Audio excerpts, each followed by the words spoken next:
Good afternoon, gang. I know, very unlikely that I make 3 videos in a day. If you watch the lunch video, you know what I've been dealing with all day, but this obviously keeps me stuck in this chair, making phone calls and doing that sort of stuff. This one's kind of important, and I want to thank Jim for alerting me to this one because this falls completely in my wheelhouse. I want you to imagine this. You've got a mortgage, kids, bills, right? And you were a federal government employee, and all of a sudden, DOGE just gave you an email, says, you're out of a job come tomorrow, come Monday, come whenever. And you got to figure out how to pay the mortgage, pay the car payments, pay the kids' school tuition, whatever it is. And you're desperate. You'll do nearly anything. Now, those of you that have been around long enough know my military background was as an interrogator, what's called human intelligence, and my civilian career was primarily as a job recruiter. I want you to watch this. Thank you. Yeah, so I actually first uncovered this activity when I was helping my wife look for a job. And I just stumbled upon a website from a job listing on LinkedIn. And my background is I study foreign malign influence. So I'm often looking at fake websites or botnets on social media. And something just felt fishy. I looked a little bit deeper and I saw that this website that was advertising a company based in Colorado was actually created in China. And it was part of a broader network that was looking for recently laid off former government employees. Max, dive deeper into that. How widespread is this? What kind of information are they looking for, fishing for? How much do they pay? Because I just want like the scope of it that you uncovered. Yeah, definitely. So, it's hard to assess the entire scope because I did a deep dive on a specific network. This was 4 fake companies, and they were tied to another company, which was actually a real Chinese company, which was an internet services company. And they were casting a very wide net. They were putting jobs up on Craigslist, LinkedIn. I saw some other job sites as well. And you asked a great question, which was about the type of information they were soliciting. I'm not privy to the actual communications that they had with potential recruits.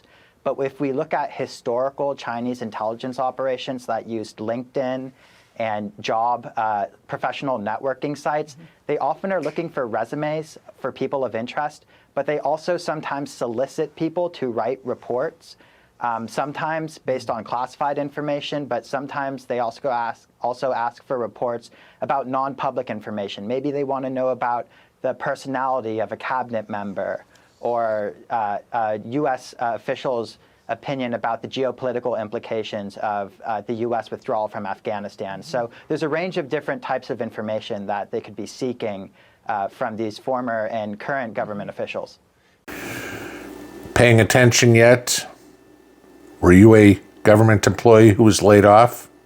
Do you have kids, grandkids who are government employees that were laid off? Honey, grandma, mom, help. I'm looking for a job. What do I do? And all of a sudden, as mentioned in this article, some company on LinkedIn or Craigslist, who the hell looks for a job on Craigslist, based out of Colorado or wherever, says, hey, we'd like to hire you, or we're interested in talking to you. Honey, I might have a job. I've got an opportunity. I've got an interview this afternoon at 2 o'clock, right? It's a phone interview, and they offer you a job. This is how human intelligence works, okay? There are many ways to get information. This one is one of the oldest tricks in the book. You play on somebody's weaknesses They can't pay the bills. We'll give you a job. We'll pay. All we want in exchange, as he said there, what's so-and-so's senator's thoughts on the war in Ukraine or the Iraqi nuclear program? Okay, you're going to be part of our think tank. We're in Colorado. We're normal, right? Except it's a Chinese Communist Party front. Okay, it's a shell company. People don't dig into it. But all of a sudden they promise you, hey, we'll pay you a 6-figure salary. You can work from home. Honey, this is great. Look at what we can get out of this. I can save the house. We don't have to worry about the cars being repoed. We can put food on the table, and the kids can keep going to soccer practice, right? And then they ask for a little bit more. What else do you know?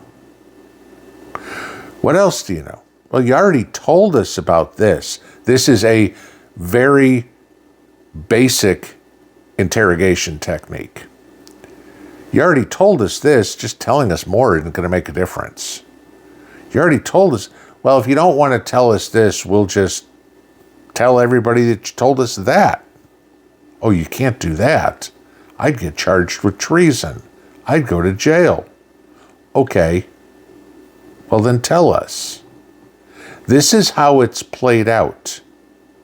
How do you think they got the Rosenbergs? Remember that? Okay. It was bits and pieces and little bits here and there. The downside to Doge is we have a whole bunch of disgruntled former federal employees who most of them hate Donald Trump, hate Elon Musk. And they may be open to, well, this'll hurt Donald Trump. Oh, okay. I can give you that information. This'll hurt Ted Cruz, or this'll hurt, pick somebody. I mean, I don't care. Lee Zeldin, oh, we want to talk about the environment. Let's talk about that. This'll hurt the Tom Homan or Kristi Noem and the Border Patrol. Oh, well, I don't believe in deporting illegals. Well, then tell us what they're doing. Tell us what their plans were. I don't like Pete Hegseth. Well, I'm a big supporter of LGBTQ in the military, so I'll tell you exactly what they're doing. This is what we're up against.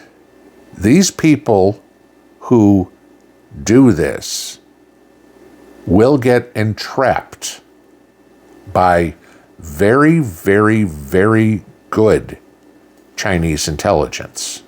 I will tell you that right now. And they will work it. I mean, you think Fang Fang and Eric Swalwell? I mean, come on. Not that Eric Swalwell is any rocket scientist, but they got in for him. I mean, who was it? I don't remember. Was it Maxine Waters or Nancy Pelosi? One of the two of them.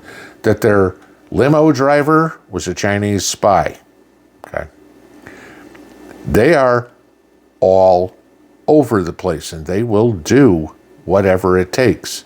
And when you have a whole bunch of people who are desperate, priced houses in Washington, D.C. lately, okay, priced an apartment there, these people are desperate. They'll do anything for money. Oh, all you want to know is what John Kennedy's stance is on something, or Lindsey Graham's stance on something is. Hey, no problem. He's for it, he's against it, no big deal. And 2 weeks later, well, what's his stance on this? And now all of a sudden, they know where to direct other funds to fight, where to send people. Hey, what are the plans for attacking the Houthis? Well, maybe you could tell us that. It was just reported in the Atlantic, right? This is what's going on. I know it doesn't affect us as preppers, but it may affect you, it may affect your family somehow who may have lost a job. Be very, very, very careful as to who you talk to. Sure, there's a lot of companies that will find your resume online, will want to talk to you that you've never heard of. But it goes back to the thing, the original thing. Know who you're talking to. They know more about you. If they know more about you than you know about them, you're going into any sort of conversation, any sort of interview, your kids, your grandkids, behind the eight ball. You have to be very careful. Like I said, I spent many years as an interrogator doing this. And then I spent nearly 20 years as a recruiter talking to people. The two worked very well together. I was successful at both. One made me more successful at the other. I could have very easily, when I was recruiting somebody, let's just make something up here. Not that I ever recruited for either Ford or GM, but I'll use this as an example. I need an engineer at GM. I'm going to go recruit some guys out of Ford. This is what you do, okay? Well, what can you tell me about what Ford's doing? Maybe we could use that to get you in the door over at GM, right? You know, company secrets. Those, believe it or not, do get bounced around. It's illegal, but it happens. But now imagine that the potential employer wants state secrets. Tell us about this new airplane. Tell us about this new battleship. Think about it.